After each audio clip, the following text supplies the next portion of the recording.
인간의 죽음이라고 하는 것은 첫 번째, 영혼이 죽는 것이다.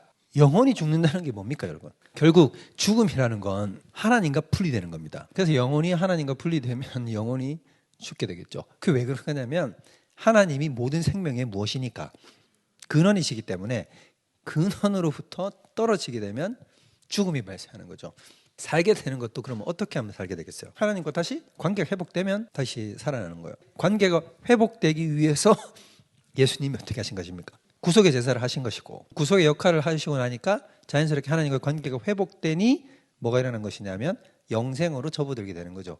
그러니까 메커니즘은 하나님과 하나 되느냐 떨어지느냐 거기에서 일어난다는 것입니다. 하나님이 생명의 근원이시니까 생명의 근원자이신 하나님에게서부터 이탈되면 우리는 영혼의 주관자가 되지 못하거든요. 그 생명의 주관자가 되지 못하기 때문에 생명의 주관자 대신 하나님께로 들어가야만 모든 피조물들은 생명을 얻을 수 있어요. 그러니까 천사도 원래 스스로 영원을 할 수 있다 없다 없는 거예요. 근데 그들이 죄를 범하지 않았기 때문에 하나님과 함께 있음으로 말미암아 생명을 부여받고 같이 공급받는 것일 뿐이지 모든 피조 세계는 하나님께 연합되어 있어야만 영생을 누릴 수 있게 된다 이 말입니다. 그래서 우리가 영생을 누린다는 말은 결국 본질은 뭐냐? 하나님과 연합됨을 회복했다는 것이지 영원한 생명 그 자체가 목적은 아니라는 거죠. 그래서 영혼이 죽는다는 건 영혼이 하나님과 분리된다라는 것이고 육체가 죽는 것도 그건 뭐예요? 분리죠. 영혼이 어떻게 되는 거예요? 영혼과 몸 중에 근본은 어디입니까? 영혼입니다. 근데 이제 본질이 빠져나가니까 자연스럽게 몸은 어떻게 되는 거죠? 죽게 되는 겁니다. 그러면 영원한 죽음은 뭘까요? 영과 몸이 다 분리되는 거예요. 누구로부터? 하나님으로부터 분리되는 것이 영원한 죽음이다 라는 것입니다. 그러면 육체가 죽고 난 다음에 부활할 때까지 사람들에게는 중간 상태가 있다라고 우리가 배웠습니다. 맞죠? 그 중간 상태에 대한 잘못된 이해 우리 다 했어요. 영혼 수면설이라는 게 뭐였다 그랬습니까? 죽으면 마치 뭐 하는 것과 같이 사람이 잠자는 것 같이 똑같다. 그래서 여러분 뭐라고 이해를 하면 굉장히 쉽다고 했는지 혹시 기억나십니까? 수면 내시경. 요즘 프로포폴을 안 쓴다 그러더라고요. 우리 아내한테 제가 막 프로포폴 맞았다니까. 여보 어디 가서 그런 소리 하지 마세요. 요즘은 프로포폴이 아니에요라고 하는 거예요. 그래서 이제 이렇게 딱 맞고 나니까 제가 그때 얘기했잖아요. 제가 어떤 느낌이 들었다고요? 저는 이렇게 마취가 되어가고 있는 도중에 제가 뭐라고 생각했냐면 지금 집어넣으면 안 되는데 나 아직 마취 안 되는데 이랬는데 저한테 뭐라고 했다고요? 일어나세요라고 한 거예요. 그게 무슨 말이냐면 저는 이제 그 기억이 연결돼 버리는 거죠. 이미 이제 마취 딱 들어갔을 때 기억이 갔을 텐데 저는 이제 깼을 것 아닙니까? 근데 요 사이의 기억이 완전히 다 통으로 날아가 버리고 어디와 어디가 딱 붙어버린 거 마치 편집한 것처럼 여기 이렇게 딱 잘라서 이렇게 쏙 빠져버리고 어디가 딱 붙어버린 거냐면 깰 때와 딱 바로 붙은 거죠. 그래서 나는 깨는 타이밍이 마치 뭐라고 생각했던 겁니까? 마취가 되어가고 있는 중이라고 생각을 한 거죠. 그래서 제가 영혼수면설이 이제 저렇게 가면 난점이 뭐가 되냐면 이런 거라고 얘기를 드렸어요. 그래서 모든 사람들이 만약에 지금 우리가 죽음으로 넘어가고 있다 만약에 그러면 죽음으로 넘어가면은 넘어가자 말자 나는 죽는 건가 이러는데 어떻게 된다는 겁니까? 빰빰빰빰빰 하고는 재림으로 바로 이어진다는 거죠. 무슨 말인지 우리 부활해야 되니까. 그래서 이 사이에 기억이 쏙 빠져버리고 우리는 바로 재림으로 연결되는 이런 타이밍이 되는데 이거는 이제 영혼수면설은 성경에서 볼 것도 없이 논박을 당합니다. 왜냐하면 사람은 죽으면 하나님과 어떻게 된다 그래요? 즉시로 교제 나눕니다. 하나님과 바로 즉시로 교제를 나눠요. 그렇기 때문에 뭐 우리가 어디를 가가지고 의식을 잃어버리고 잠든 채로 있는 게 아니다라는 얘기죠. 그때 또 얘기했지만 그 목사님 막 성경에는 보면 죽음을 두고 잠잔다라고 표현을 하잖아요. 그럼 그게 정말 잠자는 것 아닌가요? 라고 얘기를 하지만 그거는 이제 은유적이고 비유적인 말을 하는 것이지 실제로 사람이 잠든 것을 이야기하는 게 잠의 메커니즘과 똑같은 걸 얘기하는 건 아니다 하는 것입니다. 그래서 저렇게 주장한 사람들이 누구냐면 제세례파 16세기라고 되어 있으니까 저때가 종교개혁을 한참 막 진행할 때입니다. 제세례파가 어떤 사람들이냐면 쉽게 말해서 여러분 이름 속에 세례를 어떻게 해야 된다는 말로 보여요. 또 받아야 된다. 종교개혁이 이제 일어나고 나서 가톨릭에서 분리돼서 나왔으니까 가톨릭에서 기존 사람들은 다 가톨릭 신자였을 것 아니에요. 그럼 거기서 받았던 세례 자체가 그 사제들의 그런 자격 미달인 사제들이 우리한테 세례를 줬으니 그래서 우리는 세례를 다시 어떻게 해야 된다? 다시 받아야 된다라는 이제 이야기를 했던 거예요. 루터도 저 사람들을 싫어했고 칼뱅도 저 사람들을 싫어했어요. 왜냐하면 저 사람들은 쉽게 말해서 가톨릭이 오른쪽이라고 본다면 저 사람은 종교개혁이 이제 왼쪽으로 빠져나온 거라고 볼 수 있겠죠. 근데 저 사람들은 왼쪽으로 가되 어디로 가버린 거예요? 더 극단적인 왼쪽으로 간 거죠. 그래서 저 사람들이 좀 어떻게 보면 좀 불쌍한 건 뭐냐면 가톨릭과 개신교 모두에게 배척받아요. 그래서 저 사람들이 어떻게 나중에 죽냐 하면 가톨릭이 저 사람들을 어떻게 죽이냐면 전쟁을 해서 죽이는데 너희는 그렇게 그래 물에 들어가는 거 좋아하니까 세례받는 거 좋아하니까 그래서 돌을 매달아 가지고 강물에다가 그대로 수장을 시켜서 죽입니다. 그래서 저 사람들이 엄청나게 많은 수가 그렇게 죽어요. 그래서 저 제세례파들이 나중에 어디로 많이 넘어오냐면 신대륙으로 많이 넘어가요. 미국으로 가서 종교의 자유를 찾아서.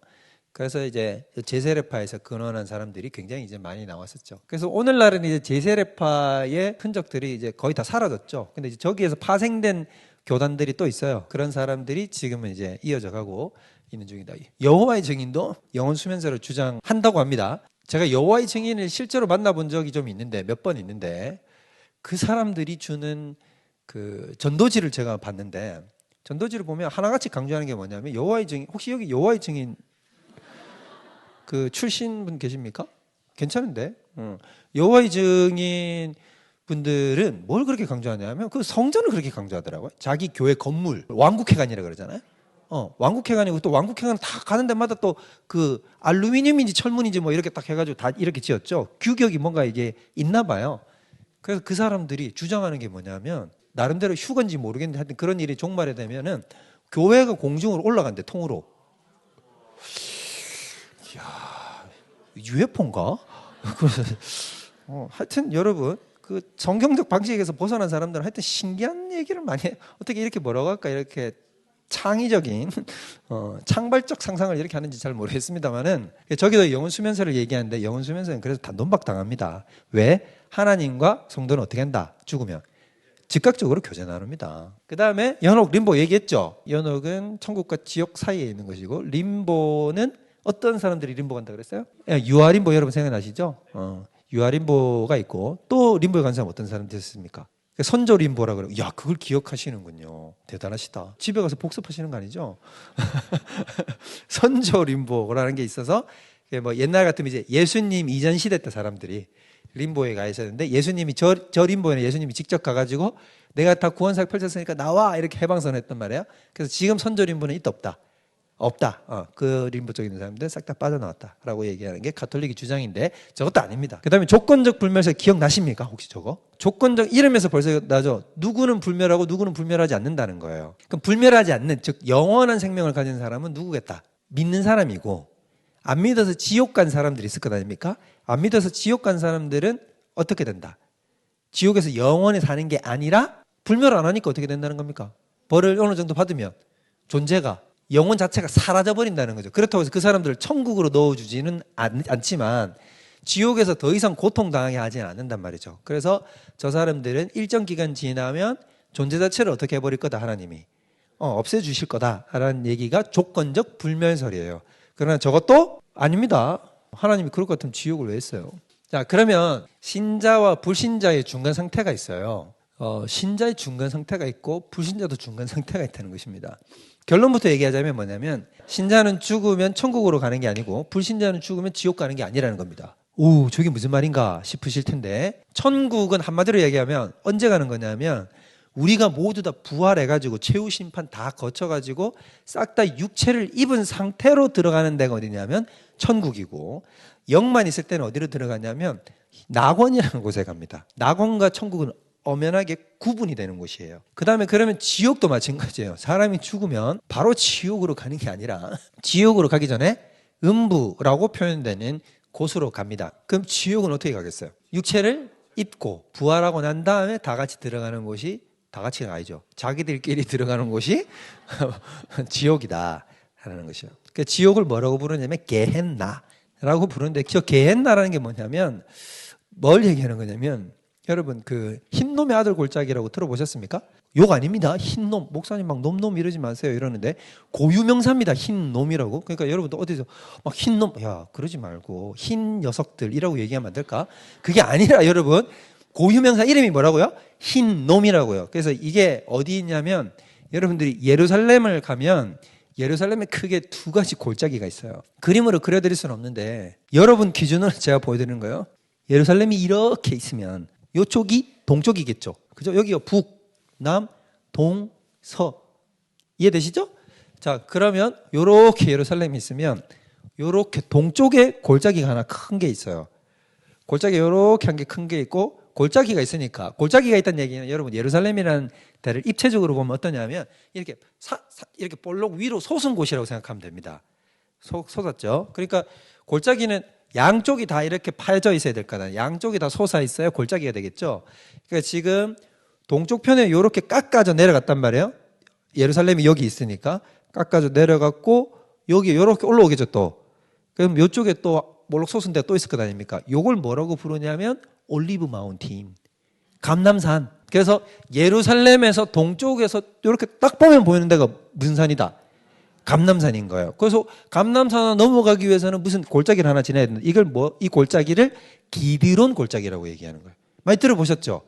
기드론 골짜기. 이거는 적어두시면 좋을 것 같아요. 여러분 이거는 성경 볼 때 필수적으로 알아야 됩니다. 여러분들은 예루살렘을 딱 떠올릴 때는 디테일하게 공부하면 이제 지역별로 막 이렇게 볼 수도 있는데 그냥 큰 덩어리만 여러분 보면 일단 예루살렘을 이해하려면 골짜기 2개를 알아야 돼요. 이래야 예루살렘이 전체적으로 잘 보여요. 자, 동쪽 편에는 뭐가 있는 거다? 기드론 골짜기가 있어요. 이 기드론 골짜기가 누가 울면서 여기를 넘어갔어요? 다윗이 자기 아들 압살롬이 들어오려고 하니까 그죠? 급히 도망 나갈 때 어디 냐면 요단강 동편으로 넘어가야 되니까 요단강 건너려고 하면 동쪽으로 가야 되잖아요. 그러니까 여기를 넘어서 이쪽 편으로 넘어가야 되니까 그래서 급하게 나가는데 이제 막 정리도 못하고 일부러 신발도 안 신고 가거든요. 머리 다 풀어헤치고 막 티끌을 뒤집어 쓰면서 막 울면서 간단 말이에요. 그때 울면서 건넜던 골짜기가 기드론 골짜기. 기드론 골짜기를 이렇게 지나가지고 저기로 넘어간단 말이죠. 그래서 기드론 골짜기를 딱 넘으면 감람산이 보이는데 우린 또 기드론 골짜기라니까 골짜기가 되게 어떨 것 같아요? 깊을 것 같죠. 근데 우리가 보면 그냥 조금 뭐 깊은 또랑인가 보다 이렇게 생각하시면 된다. 요렇게 기드론 골짜기. 그 다음에 어떻게 되냐면 요 남쪽으로 그러니까 여기 요렇게 있으면 동쪽에 골짜기가 하나 있고 요렇게 또 남쪽으로 연결된 이렇게 약간 비스듬하게 이렇게 남동쪽으로 이렇게 밑으로 내려가는 요런 골짜기가 하나 있는데 요걸 뭐라고 부르냐면 흰놈의 아들 골짜기. 흰놈의 골짜기라고 부르는 그 골짜기입니다. 이 골짜기는 원래 뭘 하던 곳이냐면 그 쓰레기를 버리는 예루살렘에서 나오는 쓰레기가 이쪽으로 가던 곳인데 여기서 뭘 했냐 하면 이스라엘의 유다의 왕들이 여기서 인신지사를 했어요. 자기 아들을 불 가운데 지나게 한다는 그 몰렉과 그모스를 하는 이제 그래서 여기를 이제 헬라어로 흰놈의 아들 골짜기를 뭐라고 불렀냐면 게헨나라고 불렀단 말이에요. 게헨나가 그래서 뭐냐 여기가 이제 우상을 막 섬기고 막 연기가 피어오르고 울음소리가 막 있고 이런 거니까 여기가 바로 어떤 곳이 뭐다 그냥 지옥 그 자체다.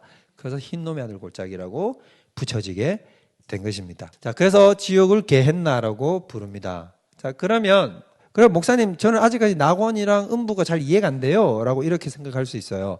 비유를 들자면 둘 다 현관이다라고 생각하면 돼요. 천국의 현관이 낙원, 지옥의 현관이 음부인 거예요. 본질적으로 즐거움이나 고통이나 행복이나 아픔이나 본질적으로는 똑같아요. 똑같은데 그 강도가 어떻게 되는 거냐면 천국과 지옥이 더 들어가면 어떻게 되는 겁니까? 강해지는 거예요. 그러니까 밑에서는 영으로 행복을 느끼고 영으로 고통을 느끼다가 그 다음에 육체를 다 입혀가지고 들어가서 어떻게 되는 거예요? 영과 육이 행복한 곳이고 영과 육이 고통스러운 것이 천국과 지옥이 되게 되는 겁니다. 그래서 천국은 여러분 우리가 다 어떻게 들어가는 거냐? 우리보다 먼저 천국 들어간 사람이 있다 없다? 없습니다. 베드로도 천국 안 들어갔어요 아직. 바울도 아직 천국 안 들어갔습니다. 아직 다 어디에 있다? 낙원에 있어요. 그러면 이제 그 낙원에 있던 사람들이 다 어떻게 되냐면 예수님 재림할 때 같이 다 와서 그 사람들이 먼저 부활하고 그때까지 우리가 살아있다면 우리가 이제 부활하고 난 다음에 그래가지고 우리 다 어떻게 천국에 다 어떻게 들어가는 거냐면 동시 입장하는 것입니다. 전부 다 예수님 다 가운데 잡고 전부 다 일렬로 쫙 해가지고는 자 지금부터 리본 딱 같이 끊고 따다단 빠라밤 빠라밤 빠라밤 커팅 시작하겠습니다. 탁 컸고 자 다 같이 손잡자 해가지고 같이 우르르 들어가는 게 천국이에요. 천국은 우리가 전부 다 같이 들어간다. 지옥도 그렇게 같이 들어가시게 되겠죠. 자 여러분 커팅식은 이제 막 이제 천사들이 끊어주고 빨리 들어 이래가지고 이제 밀어넣겠죠. 끔찍하지 않겠습니까? 네 이렇게 가는 것이다. 그래서 우리는 중간 단계가 있습니다. 혹시 나중에 여러분들 설교 가운데 엄밀하게 얘기하면 우리가 지금 천국에 있지는 않습니다. 죽으면 낙원에 있습니다 라는 이야기를 해도 이상하게 들을 필요가 없다. 그게 맞는 얘기입니다. 자, 그럼 부활과 소생이 있는데 부활과 소생은 다른 개념이라는 걸 우리가 알아야 된다는 거예요. 부활이 그냥 단순하게 몸이 다시 사는 걸 부활이라고 얘기하지 않는다. 자, 예를 들면 성경에 보면 부활을 했던 사람들 있죠. 자, 회당장 야이로의 딸도 죽었다가 살았거든요. 그 다음에 또 누구도 살았어요. 나인성 과부, 또 나사로도 살았죠. 엘리야, 그렇죠. 엘리야가 다시 살린 사람 있죠. 수냄 여부 과부 아들들 이렇게 또 살렸잖아요. 그죠? 그렇게 이렇게 성경에 보면 다시 산 사람들이 있는데 그건 엄밀하게 얘기하면 부활이 아니라 그걸 뭐라고 부르면 소생. 다시 소생했다라고 할 때 소생이라는 표현을 씁니다. 왜 그러냐? 부활이라고 하면 다시 죽는 게 아니죠. 근데 이제 그 사람들은 나사로가 부활했지만 지금 살아 있습니까? 죽었습니까? 죽었잖아요. 그래서 그 사람들은 엄밀하게 얘기해서 부활이라고 얘기하지 않는다. 그래서 밑에 보면 소생은 죽음의 기간을 잠시 연장한 것일 뿐이다. 부활은 완전히 변화되어 다시 살아나는 거예요. 그래서 소생은 기존의 육체 바디에 변화가 없어요. 그 육체 바디의 본질이 그대로 그냥 다시 되살아나는 것일 뿐인 것이고, 부활은 어떠냐면 우리의 육체의 본질이 변합니다. 여러분, 부활의 육신은 어떻게 특징이 뭐가 있나요? 그냥 아는 대로 얘기해 보세요. 그렇죠. 안 죽죠. 다시 안 죽죠. 그래서 시공간을 초월하죠. 시공간을 초월합니다. 그래서 예수님 어떻게 합니까? 다락방에 있는데 어떻게 해요? 쓱 들어오잖아요. 다 막혔는데 영만이 할 수 있는 일이잖아요. 영이 할 수 있는 일인데 이 육체는 어떠냐면 시공을 넘나들 수 있도록 설계되어 있단 말이에요. 그래서 더 고차원적인 바디이기 때문에 고차원에서는 저차원에서 이동하는 거는 어렵지 않거든요. 이것도 그려가면서 설명드리면 여러분 진짜 스바라시하게 재밌는데, 그래서 3차원의 존재가 2차원에서 넘나드는 거는 별로 어렵지 않습니다. 더 고차원 존재가 저차원에서 옮겨 다니는 건 어렵지 않거든요. 근데 이제 부활의 육신 자체가 지금의 이 세계에 국한된 육체가 아니기 때문에 그 육체가 이렇게 3차원의 공간에서 이동해서 들어오는 것은 너무 쉬운 일이에요. 그래서 다락방에도 들어갈 수 있고 나중에 시간과 공간도 초월할 수 있다. 그래서 제가 생각하는 건 나중에 천국 가면 우리가 지금 이 세상을 리마인드 해볼 수 있지 않겠는가. 이런 자리에 어떻게 해볼 수 있을까요? 쓱 하고 들어와가지고 이 시간을 그대로 경험해 보는 거지. 천국에서 베드로는 이걸 경험 안 해봤을 거 아니에요. 베드로가 어느 정도 나한테 와서 네가 교리반을 그렇게 열심히 했다며? 예, 그랬습니다, 형님. 그러면서 그래, 뭐 그때 어떻게 가르쳤는데? 그때 뭐 이렇게 해갖고요. 뭐 제가 막 기침 콜록콜록 해가면서요. 막 이렇게 가르쳤어요. 그래? 내가 한번 보고 싶은데 형님 한번 그때로 한번 가볼래요? 그래, 한번 가보자 이라고 가서 이렇게 해가지고 한번 같이 보는 거죠. 실제로 이걸 경험해 볼 수 있을 거라 저는 생각해요. 그래서 제가 노아 형님 만나면 노아 형님하고 홍수가 일어나던 때 가면서 형님 이때 어땠습니까? 보이제 지금 이러면서 재생 잠깐 멈춰놓고는 그 속에 봐봐 얘 진짜 말 안 돼. 얘 봐라 야야 얘 말 안 돼. 이렇게 얘기하고 하여튼 이런 얘기하면서 같이 제가 같이 보지 않을까 생각합니다. 어쨌든 그래서 부활의 육신은 시공간도 초월하고 나중에 더 얘기하겠지만 또 강해요. 약하지 않습니다. 또 신령한 몸입니다. 그래서 우리가 영적인 일을 행하는데 지금은 여러분 육체가 우리 영적인 일을 행하려고 할 때 육체가 받쳐주지를 못해요. 그 로이드 존스 목사님도 그렇게 써놨더라고요. 뭐냐면 자신의 설교를 가장 회방하는 건 자기의 육체다. 내가 설교할 수 있는 육체를 가질 수 있다면 이렇게 말씀하시더라고요. 우리는 놀 수 있는 육체가 있다면 이렇게 생각하는데 생각하는 수준이 다르잖아요. 신령한 일을 할 때도 여러분 육체에서 힘이 필요하고 또 더 나아가면 힘뿐만 아니라 뭐가 필요하냐면 육체가 신령한 일을 거부해요. 그렇지 않습니까? 왜냐하면 죄가 여러분 우리 속에 어디에 거하냐면 주로 좌소를 어디에 삼냐면 육체에다 좌소를 삼거든요. 왜냐하면 우리 영은 이미 어떻게 됐으니까 우리 영은 중생에서 거듭났거든요. 그래서 이걸 첫째 부활이라고 얘기를 하거든요. 영은 우리가 어떻게 됐다? 부활했어요. 영이 부활을 먼저 했기 때문에 죄악이 어디에 주로 좌소를 틀고 이렇게 또아리를 틀고 거기에 하냐면 우리 육체에 기생한단 말이에요. 그래서 이제 자꾸 바울이 쓰는 논법 중에 헷갈리면 안 되는 게 뭐냐면 육체의 뭐 안 좋은 것, 육체의 것이라고 이렇게 하면 그건 이 바디 자체를 부정하고 이렇게 깎아내리는 표현이 아니라 죄를 얘기하는 겁니다. 죄에 대한 대명사로 뭘 쓰냐면 육체라는 표현을 쓰는 거지. 왜 그렇게 쓴다고요? 죄가 어디에 많이 거주하니까? 육체에 거주하니까. 그래서 우리 자꾸 이 죄의 영향을 받는 육체가 어떻게 됩니까? 하나님의 영향을 받은 하나님으로 말미암아 거듭난 그리스도로 말미암아 거듭난 영의 욕구를 못 따라준단 말이에요. 그래서 자꾸 육이 영의 욕구를 따라가지 못하기 때문에 우리는 육체를 마치 뭐같이 이렇게 쥐고 살아가면 짐처럼 십자가처럼 질질 끌면서 가는 거예요. 그래서 이 죄가 거주하고 있는 육체를 끌면서 영적인 행동을 하려면 무슨 힘이 강해야 되겠어요? 영의 힘이 강해야 되잖아요. 근데 우리 자체의 영의 힘이 있는 게 아니니까 우리는 누구로부터 영의 힘을 공급받는다? 물론 하나님이랑 다 맞지. 자, 근데 특히 누구? 성령 하나님. 그래서 성령의 이끌림을 받아야 죄악을 이기는 힘이 생기는 거예요. 그 갈라디아서에서 뭐라 그러냐면 성령의 욕구는 육의 욕구를 이긴다. 싸운단 말이에요. 그러니까 성령과 육체가 서로 싸워서 내가 서로의 것을 행동을 하도록 이렇게 자꾸 잡아당기는데, 그래서 성령의 소욕이 누구의 소욕을 이기도록 만들어야 되는 거예요. 육체의 소욕을 이기도록 만드는 게 성화의 방법이라는 거죠. 그래서 영으로 육의 행실을 죽이면 너희는 살리니 라는 얘기가 그런 데서 나오는 것이라는 겁니다. 근데 이제 거듭난 육신은 어떻게 되냐면 우리 부활의 육신을 입으면 부활의 육신은 이 안에 죄가 기생한 육신이 아니니까 어떻게 되는 겁니까? 신령한 일에 쓰임받는 육신이에요. 그래서 좀 약간 극단적인 비유를 하자면 천국 가서 막 새벽기도 나가기 싫어도 육체가 어떻게 하냐? 그냥 깨워요, 여러분을. 뭐 거기도 잠자는 게 있는지 모르겠는데 예를 들자면 그런 거예요.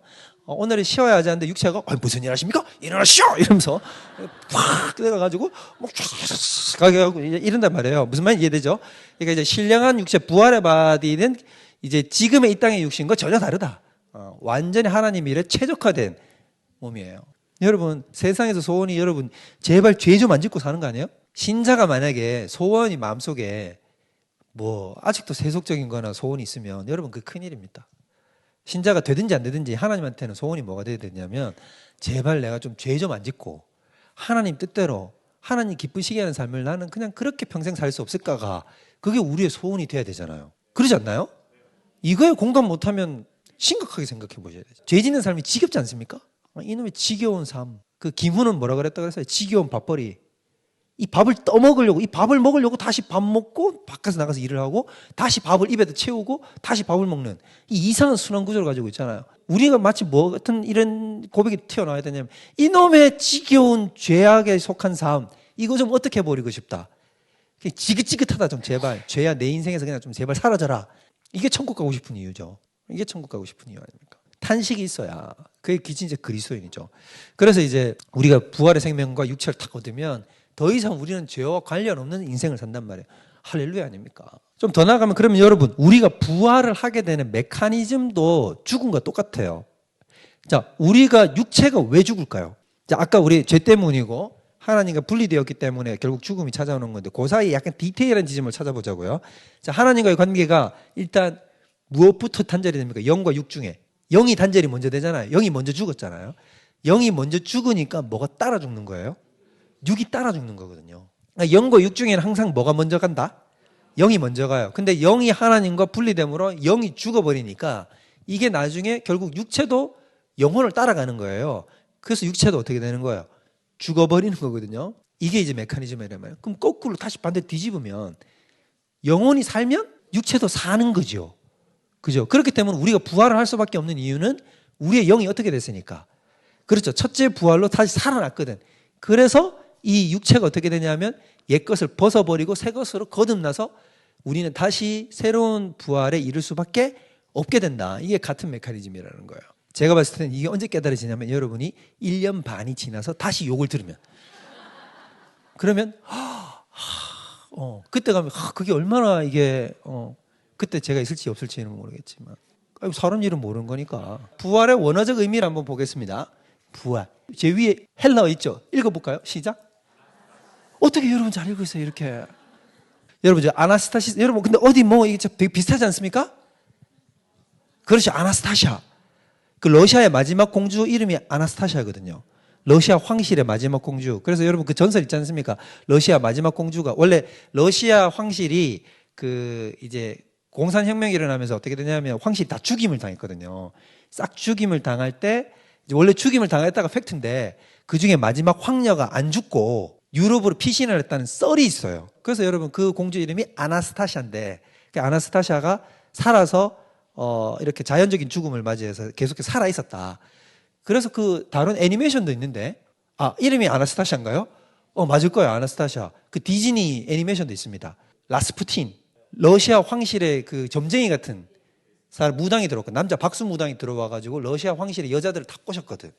미혹시켜가지고 러시아 황실이 거기에 미혹돼가지고 쫄딱 망한단 말이에요. 하여튼 그래서 여러분 서구권에서 아나스타시아라는 이름을 쓰는 것도 그러면 무슨 뜻이겠어요? 부활이라는 이름으로 그렇게 쓰는 거죠. 자, 그래서 일어나다는 뜻 헬라어 아니스테미에서 파생된 말이에요. 소생이며 또 죽는 것을 전제한 부활인데 예수께서 살리신 자들은 사용됩니다. 그래서 아나스타시아는 엄밀하게 얘기하면 부활을 얘기하는 게 아니라 아까 우리 얘기했던 부활을 얘기하는 게 아니라 뭘 의미한다? 소생을 얘기한다. 그러니까 다시 죽는 것, 그걸 얘기하는 것이고, 진짜 부활을 얘기하면 뭘 얘기한다? 밑에 에게이로를 얘기하는 것이다. 예수님의 부활을 비롯하여 한 번 부활하면 다시는 죽지 않는 영원한 부활을 에게이로라고 이야기를 하는 것입니다. 그래서 부활과 소생을 잘 구분을 해야 한다. 부활이 구약에도 나옵니까? 여러분, 구약이 부활에 나올까요? 안 나올까요? 나오니까 앞에다 써놨죠. 그런데 생각외로 구약에는 부활에 대한 근거 구절이 뚜렷하게 잘 없어요. 그래서 여러분 골로새서 한번 볼게요. 골로새서 1장 25절부터 27절까지 그냥 한 번에 다 읽겠습니다. 시작.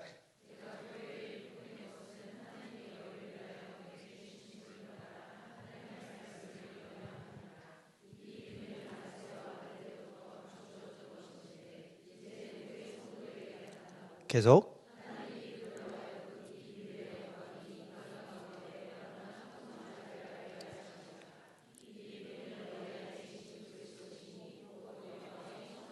자, 여기 보면 여러분 뭐라고 얘기합니까? 비밀이 있다 그러죠. 미스테리온이 있다 이 말이에요. 근데 그 미스테리온이 누구라고요?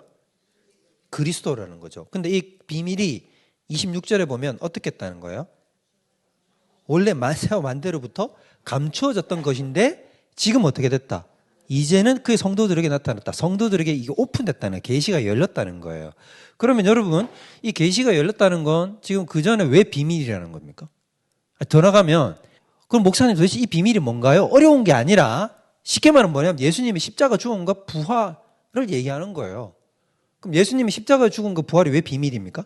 이게 성경에서 예고가 되어 있어요, 안 되어 있어요? 안 되어 있어요라고 얘기하면 여러분은 큰일 납니다. 그럼 성경에도 안 나와 있는 일을 예수님은 하신 거예요. 근데 예수님이 마태복음에 보면 다 예언을 이루려 하사 이 일을 하셨다고 그랬거든요. 그러니까 예고는 다 되어 있어요. 성경에도 보면 죽는다, 부활한다는 얘기가 다 있습니다. 그러나 이런 생각은 못해요. 이 땅에 오는 메시아가 죽을 거다. 그다음 메시아가 또 나중에 심지어 부활할 거다는 생각을 당시의 사람들은 전혀 머릿속에 생각 자체가 없어요. 그런 생각 자체가 없단 말입니다. 그러니까 그들이 가지고 있는 메시아관에서는 이런 일이 있을 수가 없는 거예요. 그런데 성경에는 그런 얘기가 나왔지만 성경에 또 어떠냐면 뚜렷하게 뭐라고 얘기를 하냐면 메시아가 죽는다 그리고 부활한다는 얘기가 안 나와요. 좀 더 나갈까요? 메시아가 십자가에 죽는다는 얘기가 나올까요? 안 나올까요? 나와요. 나오는데 그걸 메시아와 연결을 못 시켜요. 사람들이. 자, 예를 들면 모세가 노뱀을 어떻게 하죠? 노뱀을 장대에다 높이 들잖아요. 그럼 이거는 뭘 보여주는 거예요? 예수님이 십자가의 죽음을 보여주는 거거든요. 그런데 그럼 목사님 예수님이 뱀이군요. 그럼 여러분 뭐라고 설명할 건데? 뭐냐면 갔는데 백성들이 원망했거든. 길이 험하니까 하나님한테 뭐 이런 길을 우리를 인도하냐 이렇게 얘기를 하니까 하나님이 불뱀을 보내가지고 불뱀들이 이걸 다 물었단 말이에요. 사람들을 물으니까. 그러니까 이게 뭘 얘기하는 거냐면 즉 불뱀이 얘기하는 것은 죄악으로 말미암아서 사람들이 그 자기 죄에 물려 죽는 것을 이제 보여주고 상징적으로 보여주는 거예요. 사탄의 권세, 사망의 권세에 의해서 죽는 것을 보여주는데 느닷없이 모세가 중보를 했더니 하나님이 장대에다가 노뱀을 만들어가지고 달아라 라고 얘기를 했잖아요. 그럼 장대는 뭘 얘기하는 거냐면 저주의 상징인 것입니다. 신명기 21장. 여러분 십자가를 이해하려면 무조건 이걸 알아야 됩니다. 신명기 21장 갈게요. 자, 21장 22절 23절 다 같이 읽습니다. 시작.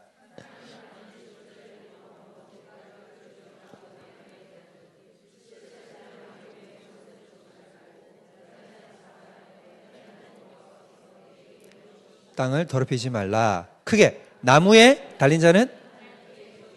자, 나무에 만약에 달아서 사람을 형벌로 죽이게 되면 그게 해 떨어지기 전에는 그 시체를 끌어내리라고 되어 있는 거예요. 왜?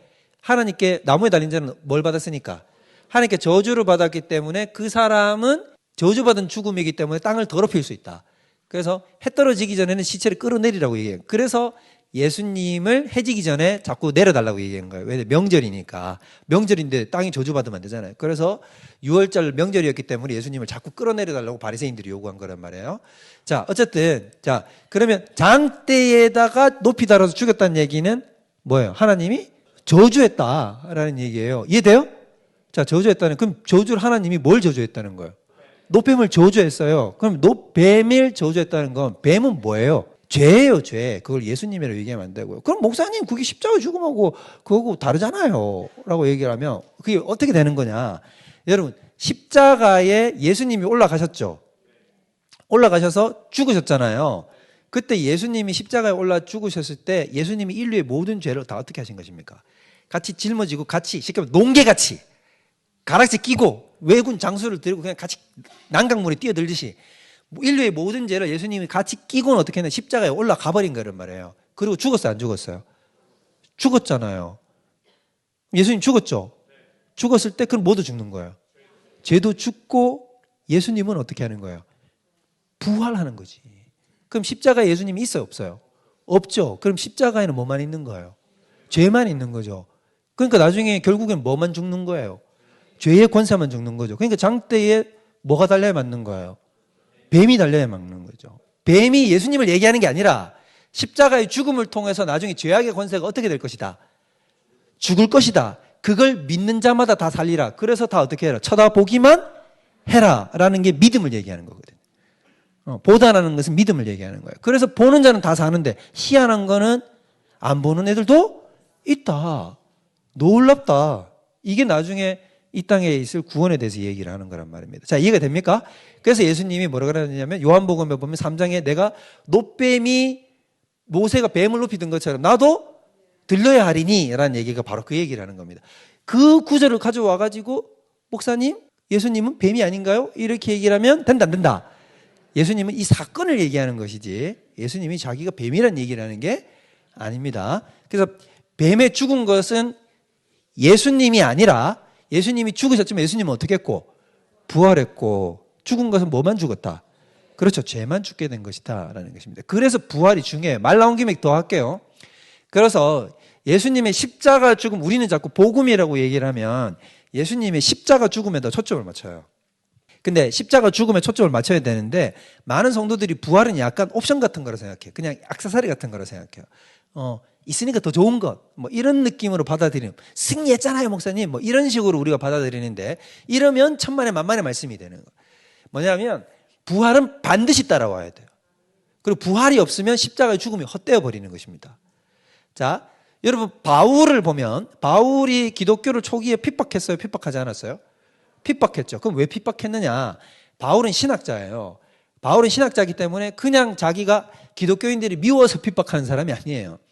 그럼 바울은 딱 봤을 때 왜 예수와 그의 믿는 자들을 다 핍박하냐면 자기가 철저히 신학적인 분석을 해봤을 때 저건 이단이라고 판단 내렸기 때문이에요. 그럼 바울이 기독교를 왜 이단이라고 평가를 내렸냐면 바울은 어디까지 아는 거냐면 예수가 십자가에 달려 죽은 것까지 알아요. 그럼 예수가 십자가에 달려 죽은 게 왜 이단이냐라고 얘기를 하냐면, 자, 바리새인들과 사두개인들과 서기관들이 예수님을 겟세마네 동산에서 밤에 끌고 내려왔잖아요. 끌고 내려와서 자기들이 가야바 관정에다가 이제 가둬 놨단 말이에요. 그때 자기들끼리 죽일 수 있어요? 죽일 수 없어요? 죽일 수 없죠? 가 아니에요. 죽일 수 있어요. 여러분들 생각해보면, 자, 유대인들도 사형 권한이 있어요. 종교재판으로 죽일 수 있는 권한이 로마 당국에서 합법적으로 갖고 있었습니다. 그래서 자꾸 본디오 빌라가 누구 법대로 초래해서 죽이라고 자꾸 보내잖아요. 그런데 우리 법대로 안 죽이겠다고 얘기하는 이유가 바로 이거란 말이에요. 그러면 이 사람들이 예를 들면 요한복음 8장에 보면 가늠하다 끌려온 여인이 있었잖아요. 그럼 가늠하다 끌려온 여인은 모세 율법에 보면 어떻게 하라 그랬어요?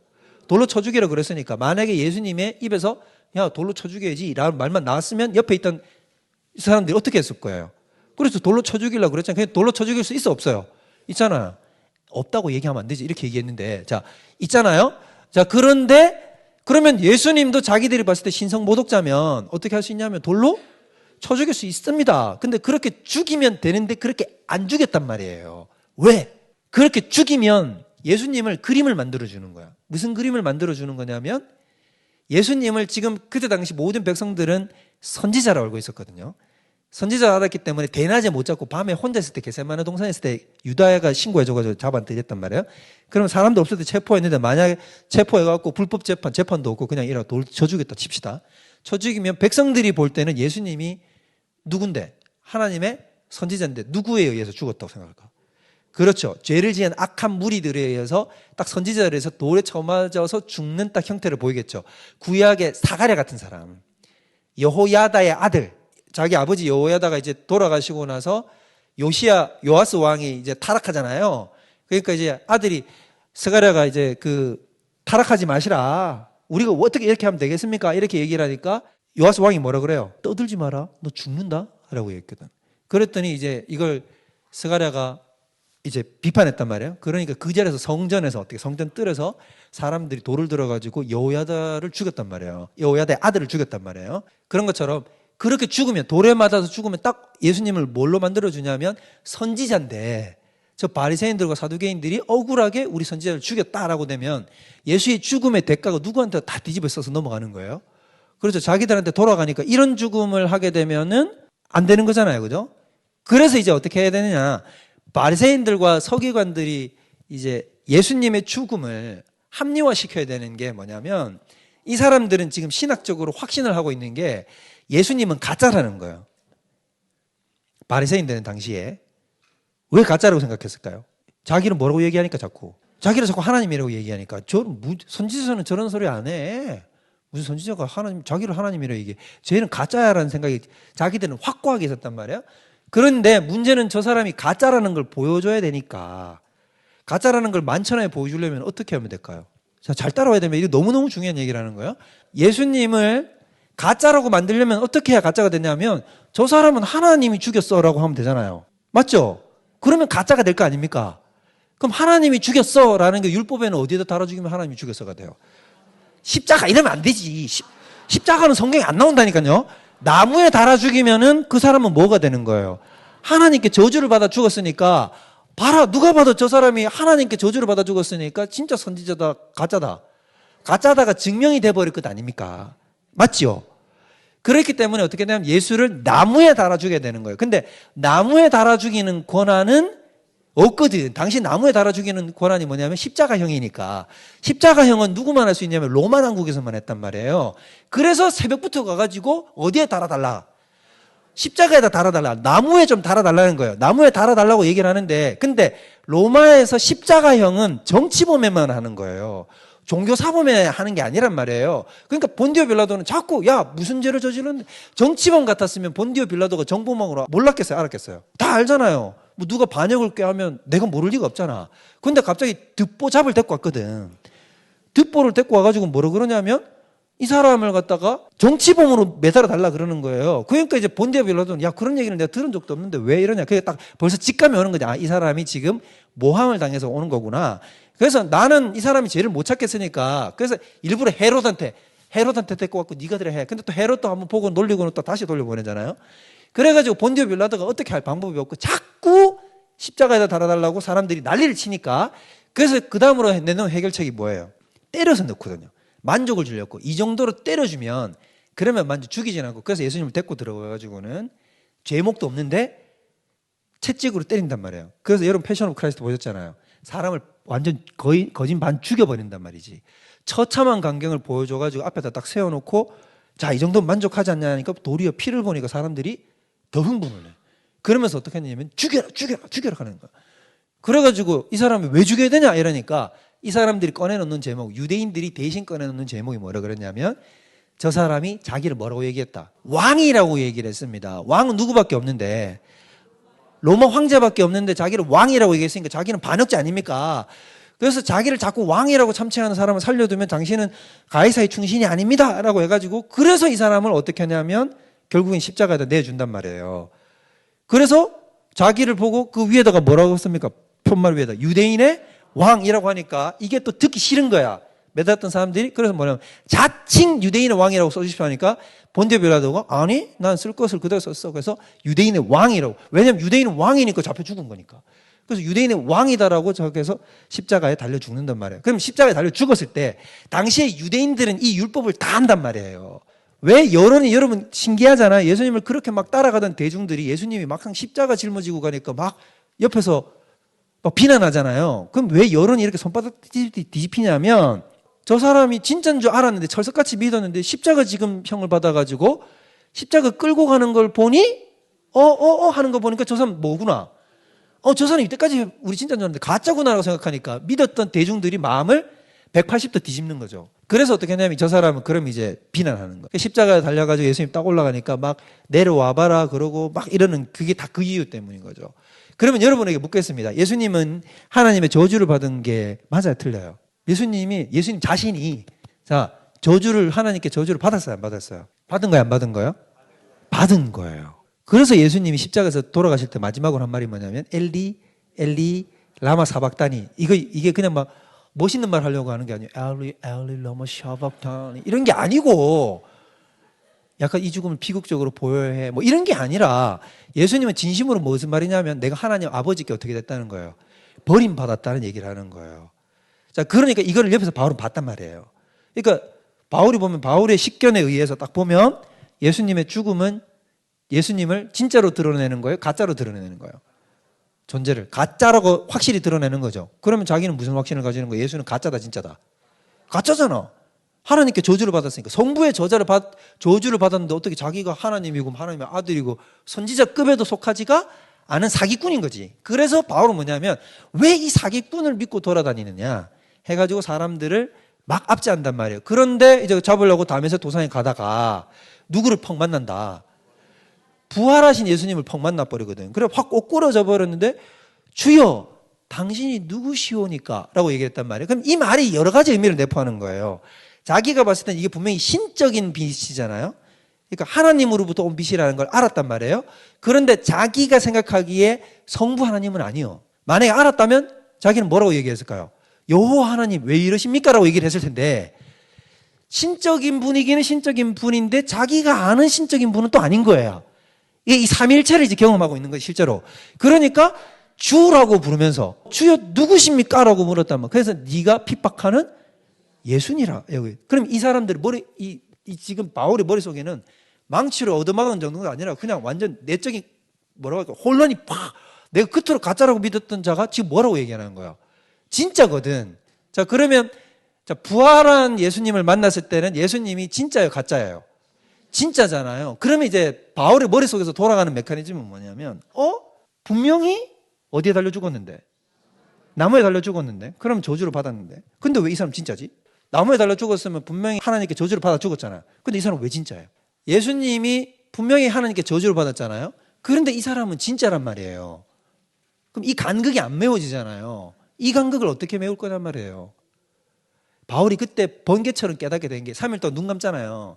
그때 이제 깨닫는 게 뭐냐면 이건 거예요. 아, 예수가 저주를 받긴 받았다. 근데 그게 자기 죄 때문이 아니구나. 누구의 죄 때문이구나. 우리의 죄 때문이구나. 그러면서 자기가 읽었던 이사야 53장이나 그는 실로 우리의 질고를 지고 우리의 허물 때문에 그는 죽임을 당하였거니와 우리는 그가 하나님께 버림을 받아 죽었다고 한다. 라는 대목이 머릿속에서 빵! 이분이 바로 오시리라 예언되었던 바로 그 메시아구나. 그리고 이분이 부활했다고 했는데 그게 정말로 진짜구나. 라는 사실이 머릿속에서 어떻게 되는 거예요? 톱니바퀴 물리듯이 다다다다다다다 들어오는 거죠. 이게 그에게 빛인 거예요. 이게 복음의 메커니즘. 그래서 바울이 뭐라 그러냐? 이거는 사람들에게 맨정신으로는 깨달을 수 없는 뭐였다? 비밀이었다. 이때까지. 그래서 당시에 유대인들도 메시아가 나무에 달려 죽으리라고는 상상을 못했고 메시아가 또 심지어 부활을 할 거라고는 상상을 못했고 그래서 구약성경에 파편처럼 흩어져 있던 죽음, 부활 이런 모든 기록들이 누구 안에서 완전히 하나가 돼서 딱 정리가 되는 거냐면 예수 그리스도 안에서 쫙 정리가 돼서 이제 드러나게 됐다 이 말인 거예요. 그래서 이게 누구에게는 원래 다 감춰진 거다. 태초부터 지금까지 다 감춰진 거예요. 더 예를 들게요. 결국에는 예수님을 십자가에다가 달아 죽인 게 영적으로는 누가 한 일입니까? 사탄, 영적으로 사탄이 한 거란 말이에요. 맞죠? 사탄이 가룟 유다에게 들어가매. 그래서 예수님을 팔았잖아요. 자, 그러면 사탄이 또 바리새인들과 사두개인들을 격동시켜서 예수를 죽이라고 한 거고. 자, 그럼 만약에 여러분 생각해 봅시다. 사탄은 성경을 알아요, 몰라요? 알잖아요. 여러분보다 잘 알아요, 못 알아요? 사탄을 믿으시는 모양이시네. 사탄이 우리보다 성경을 더 많이 알잖아요. 빠삭하게 할 거란 말이에요. 글자 단위로는 빼놓지 않고 다 할 거란 말이에요. 외우라고 하면 외울 수 있을 거예요. 그게 뭐 어렵나 이러면서 달달달 외울 거란 말이에요. 사탄이 예수가 십자가에 달려 죽어서 부활해가지고 모든 인류의 죄를 대속할 거라는 사실을 만약에 알았다면 예수님을 십자가에다 달아 죽이겠어요? 안 달아 죽일 거 아니에요. 근데 달아 죽였다는 얘기는 사탄도 알았다 몰랐다? 몰랐다는 거지. 그럼 누구도 모를 만큼 비밀인 거예요. 사탄도 몰라요.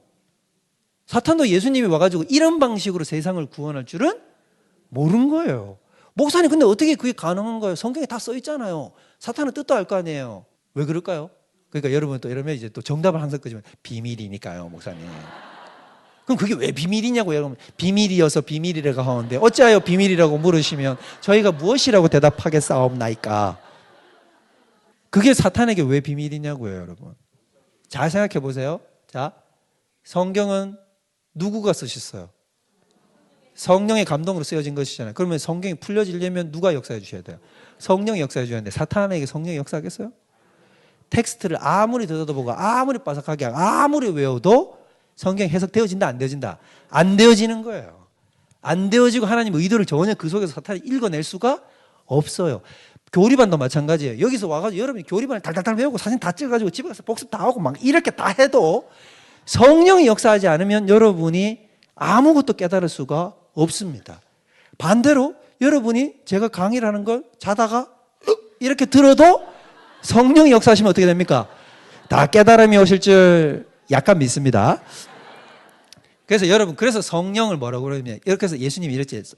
내가 보혜사 성령님을 강구해서 보낼 텐데, 성령님이 오시면 내가 너희에게 말한 것들을 다 어떻게 하게 하리라? 생각나게 하리라. 이 말이 무슨 말이냐면, 아, 기억을 해내는 영이시구나가 아니라, 아, 그래서 요한복음에 보면 이 제자들이 다 이렇게 디테일하게 기억도 나지만, 무슨 말이냐면, 예수님이 예전 했던 말, 예전 했던 행동들이 자기들 안에서 어떻게 된다는 거예요? 성령에 의해서 재해석된다는 거예요.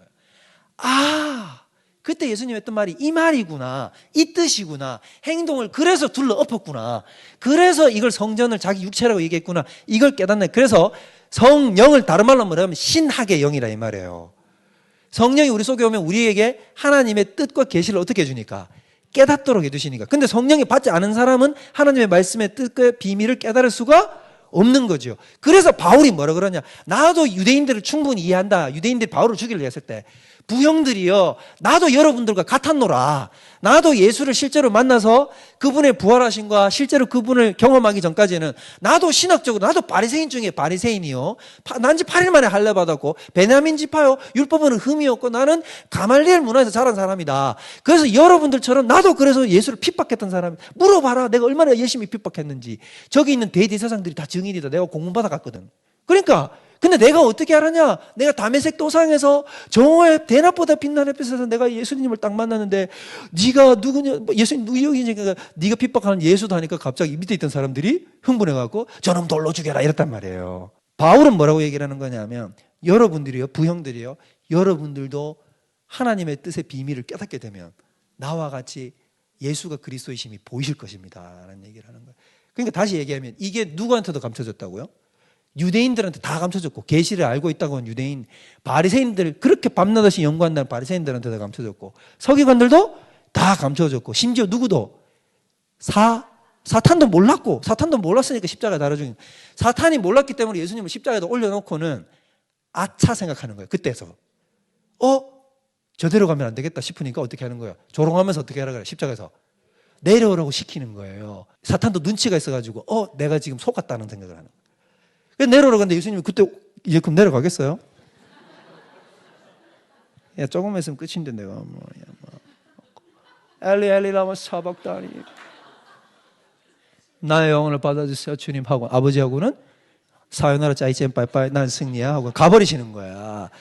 그래서 예수님이 마지막에 소리를 지르면서 돌아가시잖아요. 그게 으악 하면서 괴로워서 들어가는 게 아니라 어떤 목사님은 이렇게 얘기해요. 그게 바로 지옥과 어둠의 권세에 대한 승리의 포효다. 내가 이겼거든 하면서 들어가는 거다 이 말이에요. 멋있죠? 그래서 이제 딱 들어가시는 거예요. 그래서 이게 감춰진 비밀이란 말이에요. 심지어 누구에게도 감춰진 비밀이냐? 천사들에게도. 하늘에 있는 천사도 도대체 이 땅의 구원이 어떻게 일어날까? 인간이 저렇게 타락하고 저렇게 됐는데 하나님이 분명 메시아를 보내겠다라고 얘기를 했단 말이에요.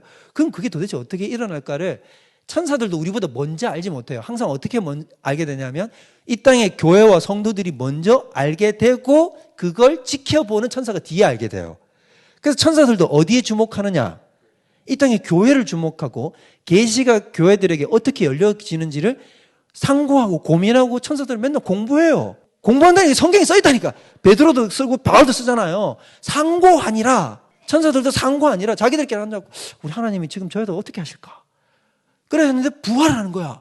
십자가 달아주면 큰일인데 저기서 어떻게 한다는 저걸 어떻게 역전해서 뒤집는 부활시켜보는.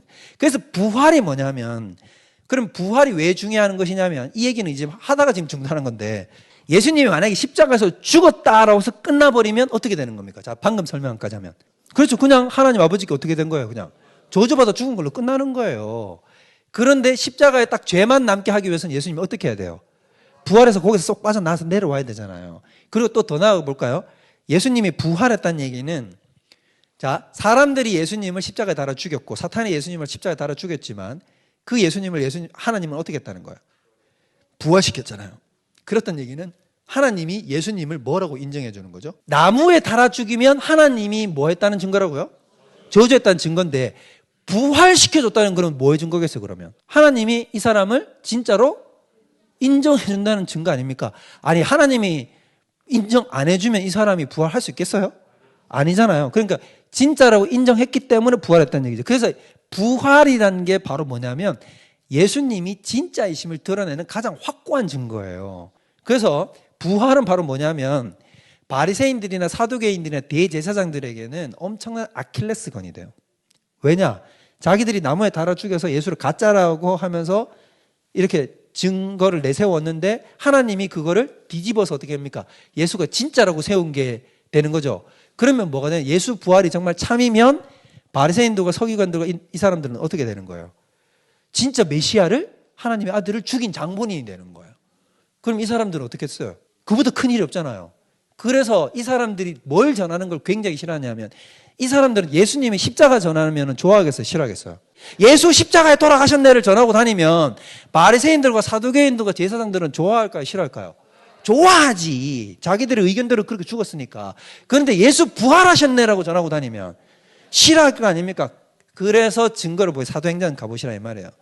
자, 사도행전 4장 3장에 무슨 내용이 나오냐면 성전 미문 앞에 절름발이 있었죠. 그 사람을 이렇게 세우고 난 다음에 베드로가 설교한 내용이 나오고 그 솔로몬 거기에서 얘기했잖아요. 행각 솔로몬 행각에서 얘기를 하고 난 다음에 여기 3장 끝까지 26절까지가 설교예요. 4장 1, 2절 시작.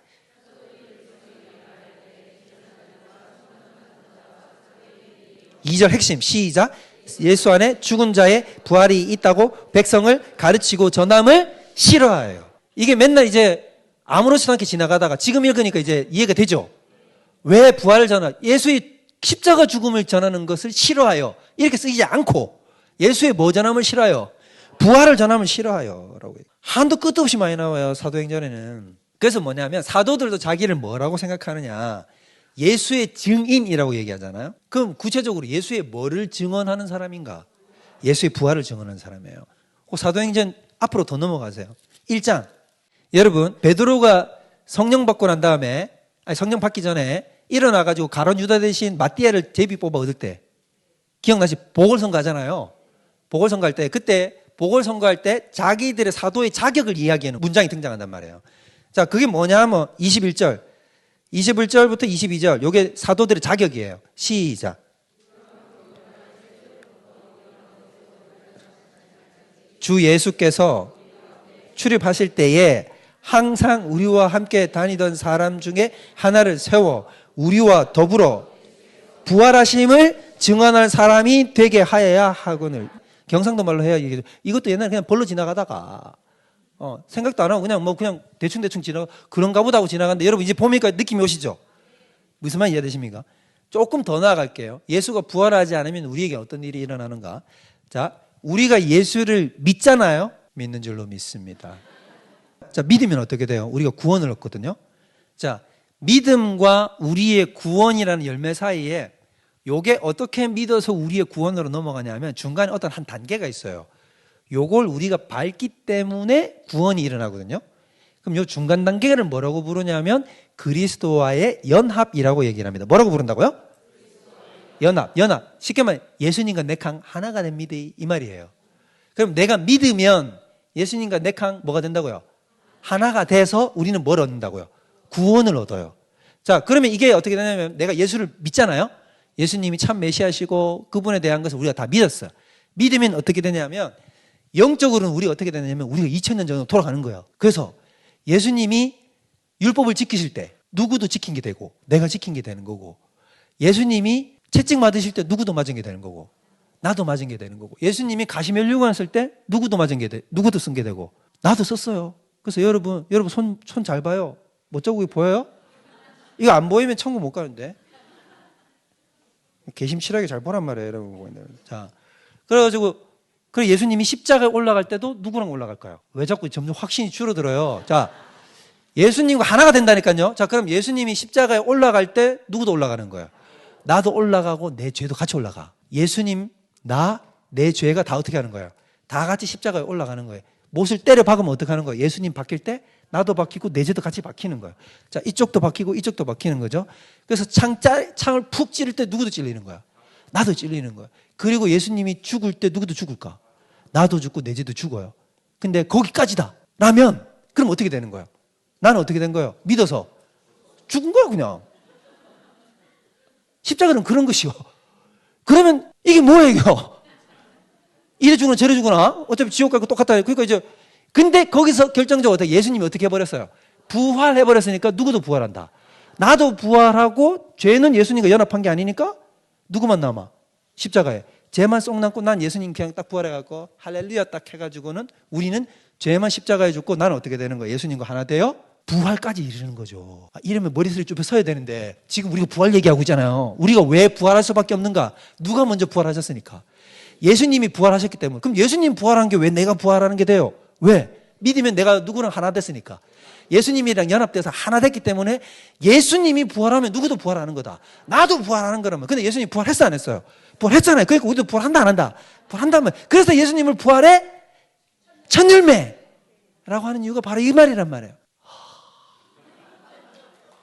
그래서 복음의 세계에서는 십자가도 중요하지만 동시에 그만큼 무엇도 중요도를 높여놔야 된다는 겁니까? 부활도 높여놔야 된다 이거예요. 근데 우린 자꾸 무의식적으로 뭐만 앞세워 놓냐면 십자가만. 그래서 맨날 십자가 얘기 맨날 또 그놈의 십자가도 뭐라고 자꾸 성도들이 이해하냐면 얼마나 아플까? 예수님 너무 아팠겠어. 그러고 막 눈물 흘려. 그리고 은혜 받아서 생각해. 천만의 만만의 말씀입니다. 예수님이 십자가가 너무 아플까라고 막 우는 사람들은 그때 당시 여인들도 다 그랬어요. 예수님을 욕하는 사람도 있었지만 예루살렘에 있는 여인들도 예수님이 십자가 지고 갈 때 옆에서 울었거든. 근데 예수님이 뭐라 그랬냐면 야, 너희 지금 나 동정해서 우는 거야? 그거 울지 마라. 그러면서 뭐라 그러냐면 너희의 자녀들과 너희가 나중에 죄 때문에 죽을 것 때문에 너희 영혼을 두고 염려하고 울어 라고 얘기를 했어요. 무슨 말인지 이해되죠? 우리가 만약에 여러분 내가 거듭났다고 생각하고 십자가를 묵상하는데 막 예수님이 아파서 날 위하여 그렇게 아프셨대 막 이러잖아요. 그러면 여러분 그 가짜배기 은혜입니다. 예수님은 그런 걸로 여러분한테 감동 주려고 하는 거예요. 그 감동은 어디서 다 오는 건 여러분 마음속에서 동정심으로 올라오는 거예요. 예수님은 그런 거로 은혜 받으라고 얘기한 적이 없어요. 그래서 제가 약간 그 가사 싫어합니다. 짓밟힌 장미꽃처럼 그 약간 시적으로 표현하잖아요. 저 그 가사 별로 안 좋아해요. 뭐 얼마나 아프셨을까? 아프긴 하지. 그러네. 그게 중요한 게 아니라고. 십자가의 죽음은 철저히 누가 죽었어야 하는 죽음을, 내가 그냥 그렇게 하나님께 저주받아 죽었어야 하는 죽음을 예수 그리스도께서 대신 행하시어 나에게 구원의 길을 열어주셨다는 감격으로 눈물을 흘리고 감사하며 감격하며 주님 앞에 나아가는 것이지, 그거를 얼마나 아팠을까 이렇게 가는 것은 십자가를 완전히 잘못 보는 태도라는 거예요. 오해하는 거죠. 그래서 자꾸 요즘 청소년 집회나 청년 집회 가면 자꾸 구원의 확신을 막 어떻게든 밀어 넣으려고. 일부러만 목사님들이 십자가형이 얼마나 잔혹하게 막 하는지를 디테일하게 설명해. 올라갔다 내려갔다가 하면서 중추신경이 마비되면서 막 숨이 막히면서 막 거칠거칠한 게 등에 끄끌끄끌하면서 막 채찍을 맞아가지고 사람이 살가죽이 너덜너덜했다는 이런 얘기를 해가지고 애들 눈물 콧물을 지어 짜게 만드는데 이거는 가스라이팅이에요. 그거는 구원에 대한 맥락을 전혀 모르고 그냥 불쌍하잖아. 네, 불쌍해요. 눈물 흘려봐. 눈물 나오면 음악 딱 틀고 막 눈물 나오게 해가지고 눈물 나오면 오늘 너희들이 구원받았다고, 거듭났다고. 그렇게 가면 안 된단 말입니다. 죽음과 부활의 의미를 아시겠죠? 이게 바로 예수님께서 죽으심과 부활의 의미라는 거예요. 이게 태초부터 감춰졌던 뭐라고요? 비밀이었다. 근데 그것이 바울은 너무 감격스러운 거예요. 이게 누구한테 열렸다는 거예요? 자기한테 열렸거든. 내 안에서 빡! 우주가 폭발하는 것 같은 열림이 자기 속에 먼저 일어난 거죠. 대오각성했단 말이에요. 약간 불교적 용어를 가지면 빡! 거야. 자기 앞에 그냥 열반의 세계가 열려버린 거지. 그냥 빡 열려버려가지고 자기 혼자 이걸 감당을 못하는 거예요. 그래가지고 어떻게 하냐면 자기는 뛰쳐나가지 않으면 견딜 수 없는 거죠. 제발 좀 예수를 보라 라고 하니까 다 사람들이 바울 보고 뭐라 하는 네가 미쳤도다. 네가 미쳤도다 하는 이유가 그래. 바울은 뭐라 내가 미쳤어도 주를 위한 것이요.